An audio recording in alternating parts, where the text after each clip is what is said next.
Events like this would be tough to put on without grant funding from the City of Vancouver, along with social services and arts programs provided by nonprofits in the city.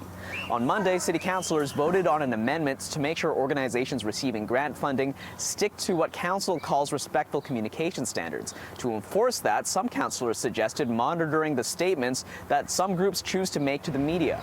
So what I'm referring to is, are they making comments in the media that, if they were made in the chambers here, would be in contravention or against our respectful workplace policy? We don't, at this point, have the capacity to do a full media scan for all organizations. However, if there was something very egregious or in contradiction of human rights or criminal code or anything, we would be, and that was brought to our attention, that would absolutely be something we would take into consideration. We reached out to several groups about this motion. Almost all said they were unable to comment on the story, fearing repercussions. It is so alarming to hear our Vancouver City Council make comments around that. And some in the nonprofit sector say this motion amounts to censorship. How can the city do due diligence by monitoring the media to hear any sort of informal or formal comments or criticisms against a funder like the City of Vancouver? That feels like surveillance. At least one councillor expressed regret for voting in favor of the motion. Christine Boyle tweeting on Wednesday,